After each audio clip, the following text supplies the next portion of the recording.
correct information? Is it, Yes, I think the longest stays on plastic. hmm? Plastic is the longer one. These other surfaces are less. Plastic so far is shown. Plastic things have shown the longest time. Plastic, Yes, plastic surfaces have shown the longest time, which is up to 9 days. They have been able to detect the virus up to 9 days on plastic surfaces. so you hear that in some surfaces, the plastic ones, the virus can stay there for 9 days.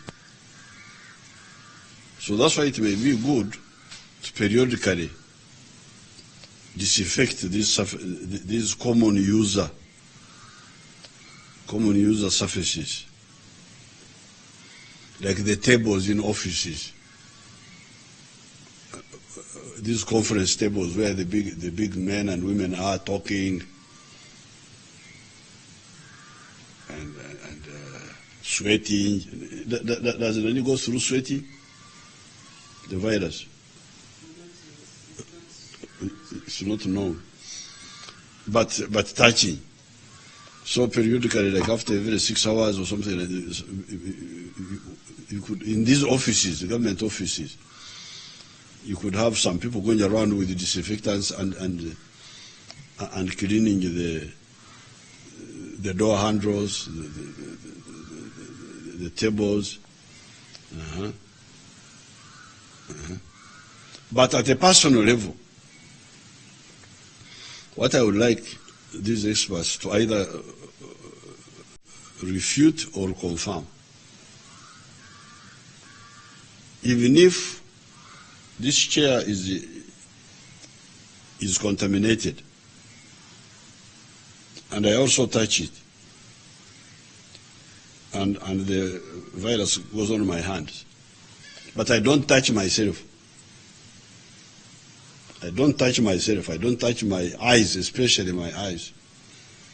My eyes, my mouth, my nose. From what I've been told, the virus will not enter you. It will stay on your hands until you wash with soap and it goes away. So for me, Banang, is this virus is easy to defeat. If we are, like, you follow my NRA way. Because NRA, National Resistance Army, was a people's war. Not a war of experts, not a war of professionals, it was a war of the people. So I am here to lead a people's war, if you want me to lead you. I led the villagers to defeat the soldiers of the barracks, the soldiers of the salaries. We, the Nichewas, were able to study the science of war, master it, and use it to defeat the professionals. So ze wanange, ze byenda byemu ebyo. Okukolora. Okwesya mulungu gano bakwetayi.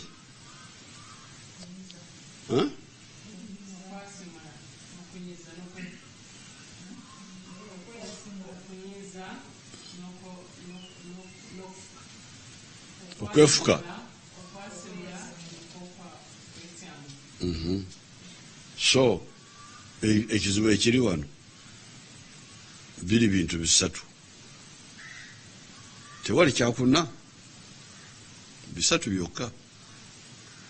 Okwesamula eri abantu abangi.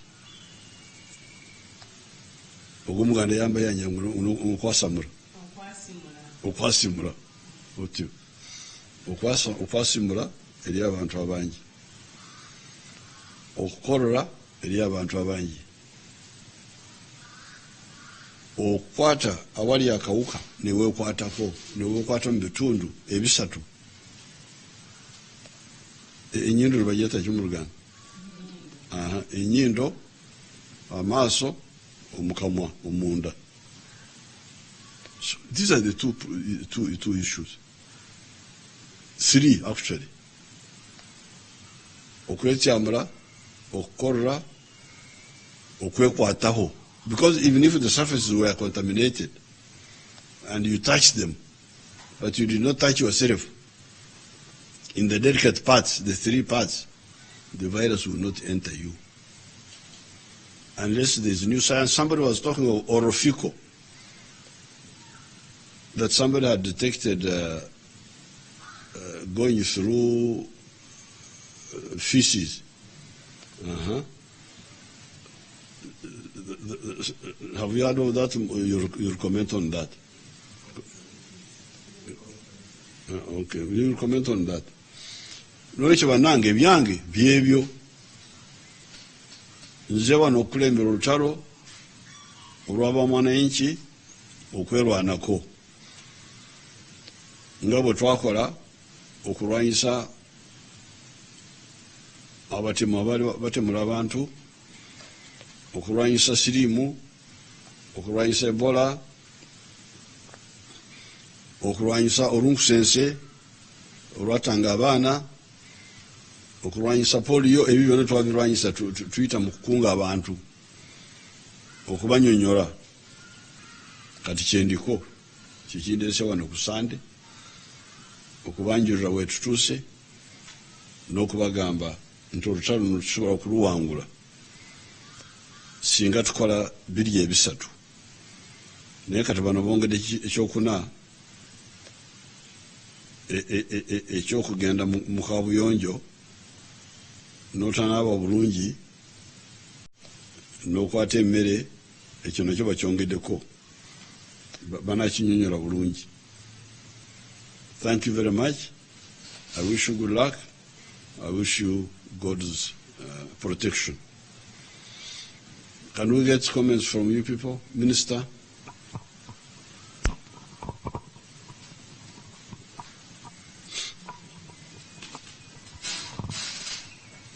Thank you very much, Excellency, for updating the public again following the case of coronavirus that we have confirmed in the country.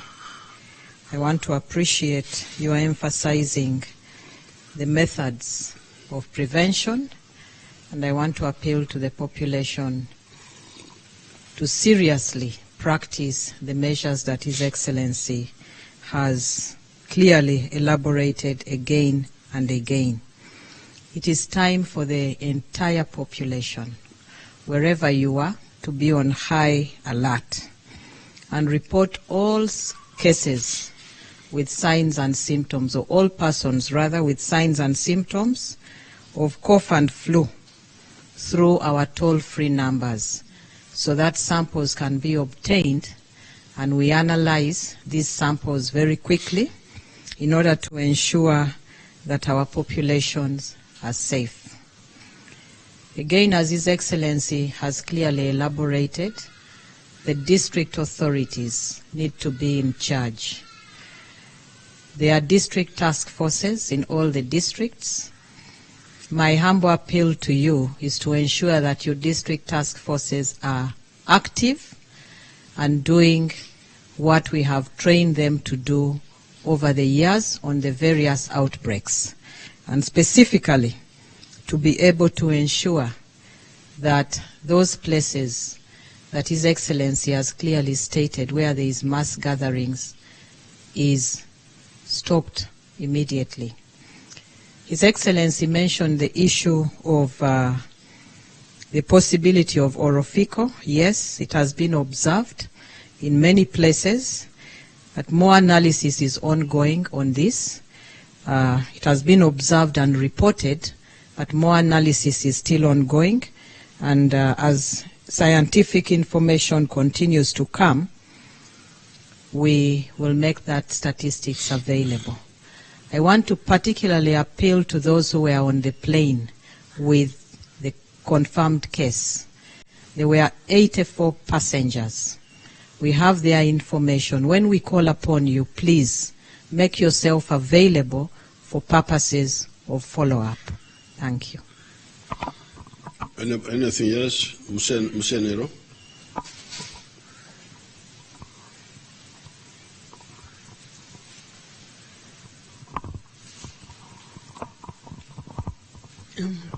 Thank you very much, Your Excellency, for the comprehensive coverage of the issues, the key issues. I just wanted to emphasize on or comment on something that you asked us.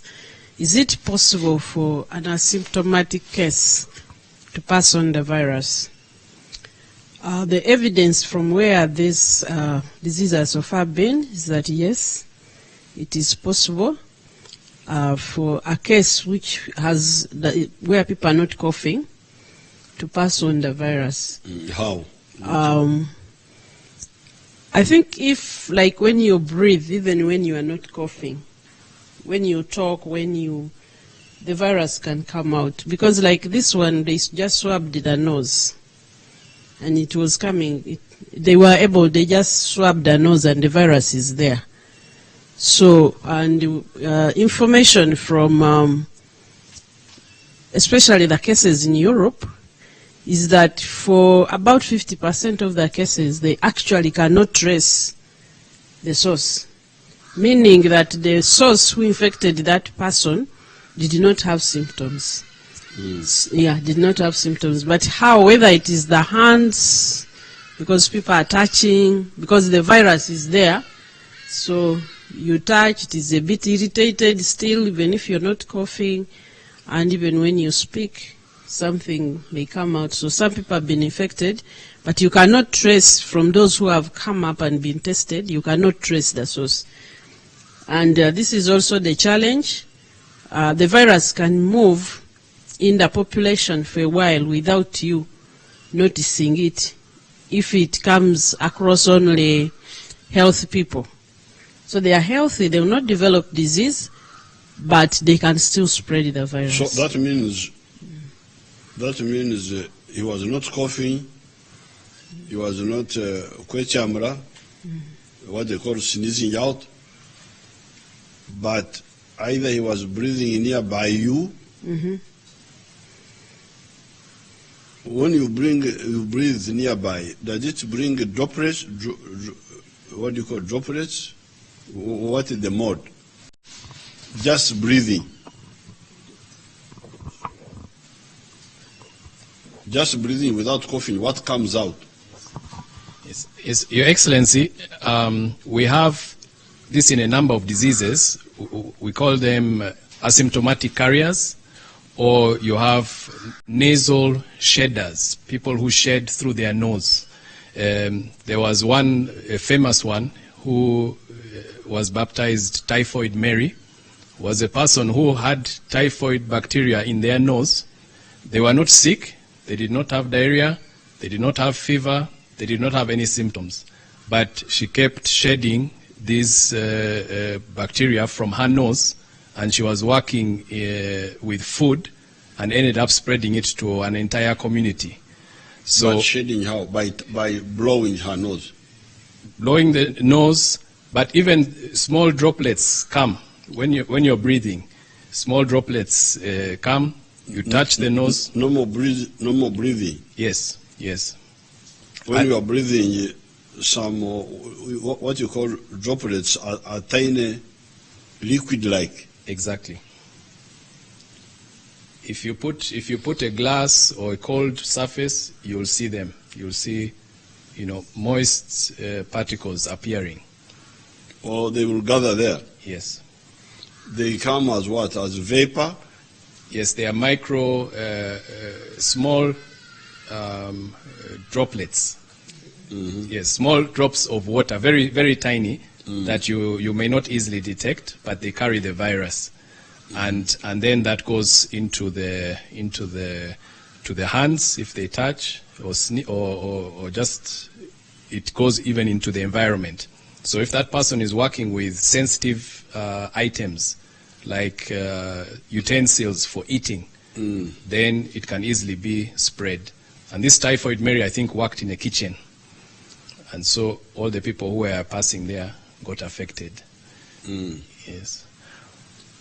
So, but again, don't we go back to the, so, but in this case, it would mean that this person could sit with us in a taxi, and although he's not coughing, but because of breathing. Yes, so that means that risk is there, but it is much lower. Because when you sneeze, you eject with a lot of force. The particles come out at a high speed, up to 150 kilometers per hour. So they're able to distribute. But the shader is just a slow little drip of these droplets. So they are not as infectious. Then I wanted to make a comment on the oral fecal route. What has been shown is that up to 50% of the affected people who are sick have symptoms in their intestines. That is diarrhea, stomach pain, and they are shedding the virus through their intestines. So there's a possibility of oral fecal route, for which we again have the same preventative measures: to boil water, to wash your hands, and ensure good hygiene. Maybe the last point is on the testing. The testing that is currently the most sensitive and the best way to test is using samples taken from the nose or the back of the throat or the mouth. And we just take off the swab, and these swabs are available. The health workers can come where the people are, take off the swabs. Even though the testing facility is in one place, samples can be taken from anywhere in the country. So people shouldn't be concerned. And transported how? They can be transported. The swab itself has a transport medium, some little liquid which preserves the virus in it. So once you take the sample, put it back, it can be transported from anywhere in the country, and the sample remains viable. Yes. Excellency, let me explain how the samples are taken. They are small tubes which have swabs, like a stick, like these things for the earbuds. So those earbud things they have their own bottles. So when you open the top, it comes with that kind of earbud, which is used to swab, and then you put it back into the bottle. Then it is sealed and packaged. Now it is taken to what we call hubs. Our hubs are the laboratories that package it and put it on the poster bus, and it's taken directly to UVI. How many are there in Uganda, those? The hubs? There are 100 hubs all over the country. So that means if you take the Wateso, they would have how many hubs? They have about 10 hubs. Those are Watesos? If you say the whole eastern area. Mm-hmm. Because the Watesos penetrated No, Tororo. I mean the Wateso in their homeland, not where they invaded, but they are... Excellency, there are about 5. Okay. Yes. So the Wateso would be having Wateso Teso, the other Teso. Yes. Including the Kumam, who are neither Teso nor something. They are half. So those ones would have 5 places. Yes. And the Basoga would have like how many? Because I want to see whether there's anybody who is neglected in terms of where they can reach. Excellency, nobody is neglected. Yeah. You know, from what the experts are saying, because if they say the Teso area, which has got like 10 districts, has 5 points, what they call hubs. The bottle, you can carry it anywhere. Yes. You can even take it to a village. Yes. Then you take the smear, Yes. what they call the swab, you put it back in the table, in the bottle. Then you transport the bottle to the hub. Yes. And like if you take the test area, there are at least maybe 5 points. I think you can, later on you can say these hubs are here. You can mention them on the radio, so that people know where they are. So that testing should be easy. Then they bring to Entebbe, they test, then they will tell you. So for me, in spite of this shading, because they are saying there's somebody who can have this virus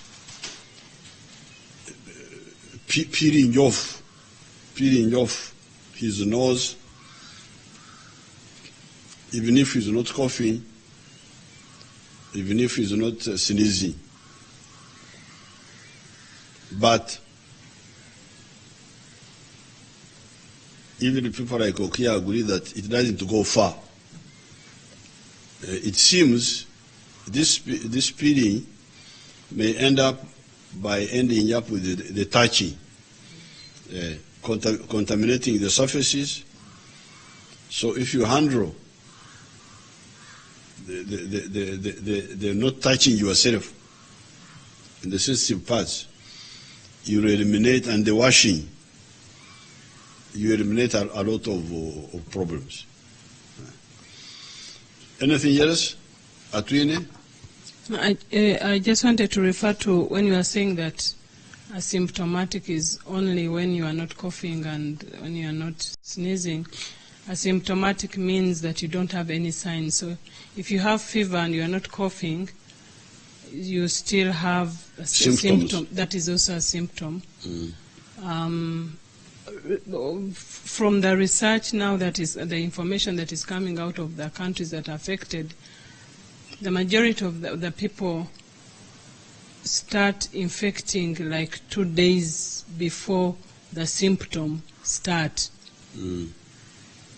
But the majority of the people infect when symptoms start, and those symptoms mainly, and how you can even slightly differentiate between COVID flu-like symptom from the normal flu is that while in the normal flu you begin with sneezing and watery eyes, and now this side of COVID you begin with fever and sore throat and cough. The sneezing is mild. The COVID patients are less sneezy compared to the flu ones. And the cough of COVID tends to be very dry. It's not wet. When somebody is coughing, it tends to be at early stage before you get deep pneumonia, real pneumonia. You are not producing a lot of mucus. It's just irritating kind of dry cough. But also I wanted to mention that this virus only goes in the sinus mucus membrane. It does not go to any other part. It does not, for example, someone was asking that, does this COVID get transmitted sexually? It is not. Although we are talking about mucous membrane of the private parts, it does not. It does not affect is not transmitted sexually. It's like flu, like any other flu, like virus. It goes for the sinus mucous membrane. That's why if you avoid touching here, then you can easily defeat this virus. I wanted to also to mention, because on the social media, and I was reminded here, that someone was asking that when we tested this person, why did you let everybody go away? That time, the testing, we know people were moving. The airport is extremely crowded, and it is very risky to keep people crowded in one place. So we try to move as many patients, as many people the airport as quickly as possible so that we avoid crowding. Crowding alone is a risk factor. So this person had to go on the side and retested. By the time we finished, the other people had gone through, but the majority of those people were not coming from Category 1. Category 1 countries are the ones that had high burden of the disease, and the risk was higher. And it was not possible to quarantine everybody from that plane. The other people were advised to go home and self-quarantine. The fact that they were traveling and they were from Ethiopia, others were from other countries, although they are coming from countries that are affected, but the numbers were very, very small. So we were mainly concentrating, because of the burden and the risk involved. We did not ask them to go into institutional quarantine. But today, because of our case, now we have agreed that we are going to do everybody who comes this time, whether you are coming from a country that has 5 cases or 10, 100 or 500, everybody is going to be subjected to institutional quarantine. Because this one, it has shown that even this particular person came from Dubai and most likely got the infection from Dubai. The other thing on Orofico, we get the virus gets into the digestive system because of swallowing of the mucus that is contaminated in the throat, in the nose, in the back of the throat. So the mucus, someone swallows. When that person swallows, the virus goes in the mucus, and it goes into the gut. It goes into the fecal. We have not really had because this disease is very new, we have not really had very, very good data to see whether this virus actually stands the acid in the gut, and it comes out and it is alive and it stays, and it can actually infect. So we have very limited data, but maybe with time we'll get more information once research is able to show us based on the evidence. Lastly, we want also to remind the hotel people, the ones where we are taking our people for quarantine. We want them to be vigilant and making sure that their workers are not exposed. We want the hoteliers to make sure that the people who work in the rooms have masks, because they don't know who is well and who is not well. But also the clothes they clean from the hotel and the cleaning, we want the workers to be properly protected with protective gloves and masks, and make sure that the beddings are ironed. Once you iron, if there is anyone shedding the virus, definitely it will not survive. Thank you very much. Okay, Musonera will be the last.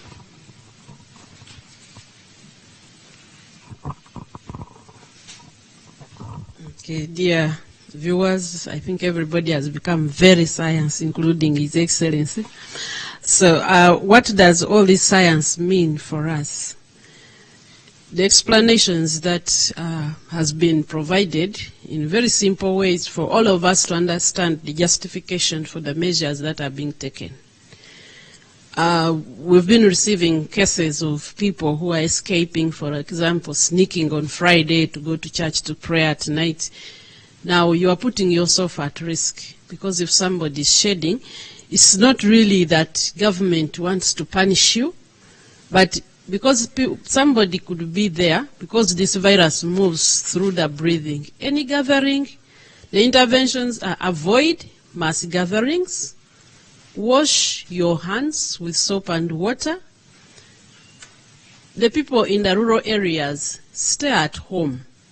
Go to your garden and stay at home. Avoid those evening meetings in the trading centers where people from everywhere gather. Limit visitors. The people who are trying to sneak, my person has died, for us we have to be there. You'll end up getting COVID, so it's not to punish you. if we work together during this season, we will bring down the epidemic very, very fast. Then we'll go back to our normal lives. So we are requesting the public to cooperate with the ministry, cooperate with the people who are close to you. And then what the minister said about the collecting of the swabs, just go to the health center. You don't need to know where the hub is. The system is there. Just go to the health centers. They have been telling you. The people at the health center will know how to get the swab to the hub. Your role is just to go to the health center, and you will be assessed. If you qualify, if you fit the case definition, then they will pick the specimen. It is not your responsibility to find where they are testing. Just go to the health center. If we work together, we'll be able to get rid of this. We'll be able to work together, and the country will be back to normal. Thank you. Okay, I thank my team, and I want to quote the example of China, that city where the whole thing started. Now, they are no longer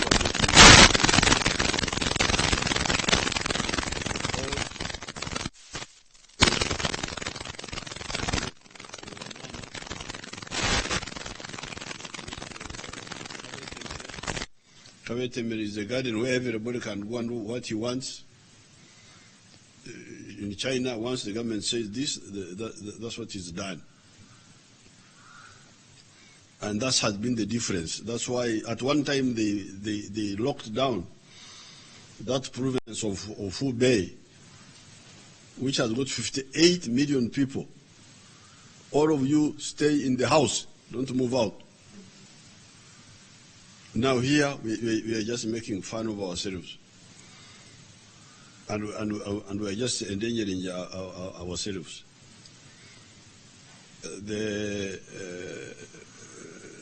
So, now finally, I want to relate to the campaign, Obutamanya,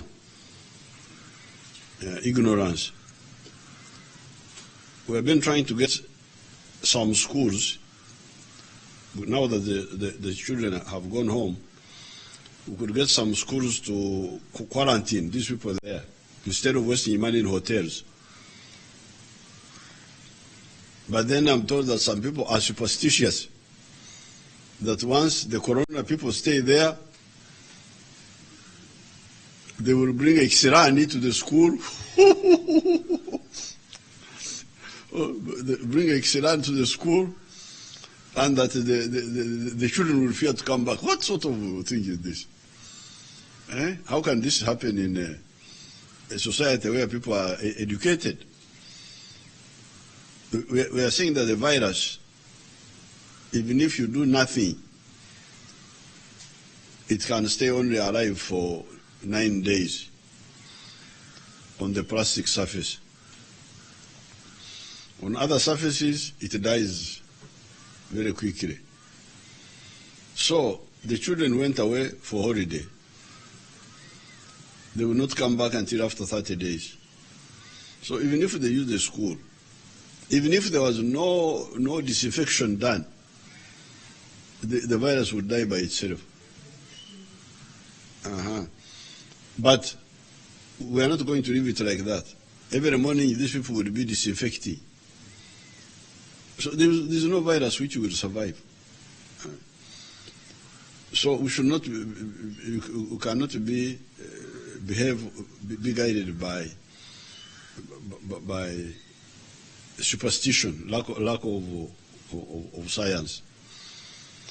So I will talk to Mama and her head teachers, whom I thought were people who are from university and they are educated people.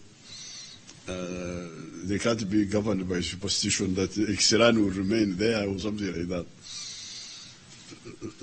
So before I came here, I was negotiating with Mama. I'm sure she's working on her group to get us some schools. But in any case, we have closed the airport. The people who are looking for where to accommodate them are the ones who have just come in last minute. I hear that Ethiopian Airways increased the planes. the Emirates, I think, brought all our children there in Dubai. I think they are back here within the next few hours, because the airport will be closed at midnight. So we need to handle these fellows who have just arrived for the next 14 days. Then we shall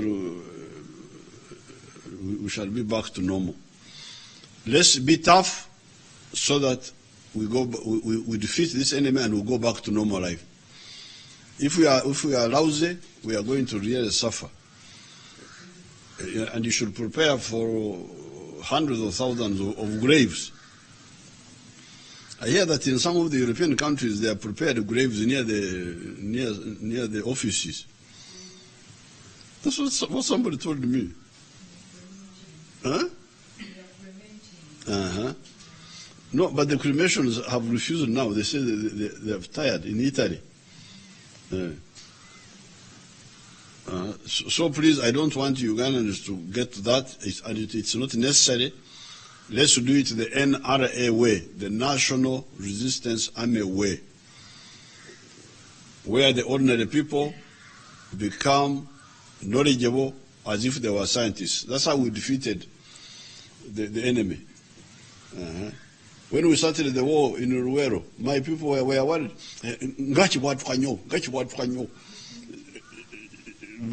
Because they were hearing explosions.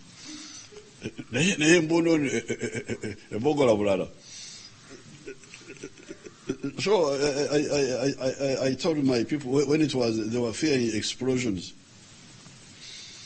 Then I asked them, I said, you fellows, do you know Eladu? Eladu is lightning. I said, yes, we know it. So, does it kuwatuka mpora mpora? I said, no, it's kuwatuka nyo. Does the Eladu kill people every time it explodes? I said, no. So this is the same. These big explosions, unless it lands directly on you, it will not kill you. It's just, I called those explosions Bigovanchima. They just frighten away the monkeys only. They don't frighten human beings. So we already know, if we really do the way I think, we can defeat it. We can defeat it. Thank you very much.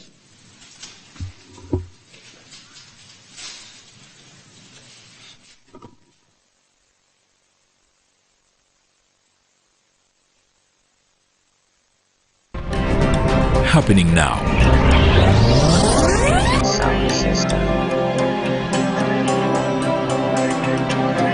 Tutaataganya mu mpeereza yaffe okukutuusaako ebyakagwawo.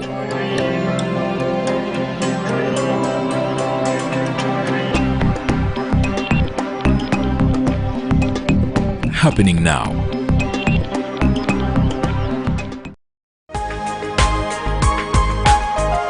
Soul Television, the Lord's Prayer. Matthew chapter 6, verse 9 to 13.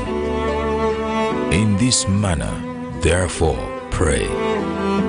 Our Father in heaven, hallowed be your name.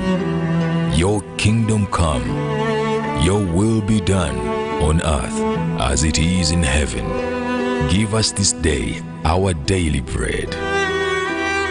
And forgive our sins as we forgive those who sin against us. And do not lead us into temptation, but deliver us from the evil one. For yours is the kingdom, and the power, and the glory, forever. Amen.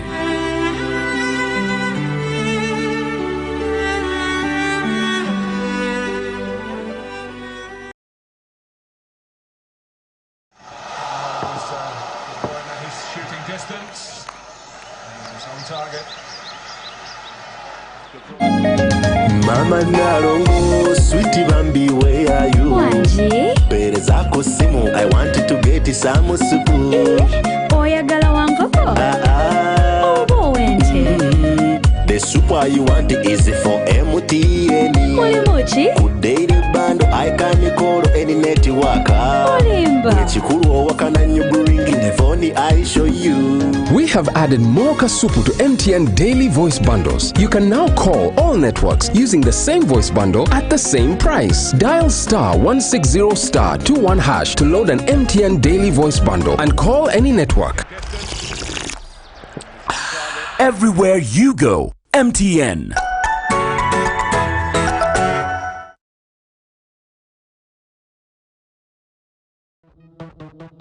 Hashtag boss, hashtag me, hashtag slay, hashtag queen, hashtag great, hashtag base, hashtag truth, hashtag grace. You gotta be kidding. Hashtag lit, hashtag mom, hashtag drop, hashtag bomb. With so many powerful women lighting up your screen, you know there's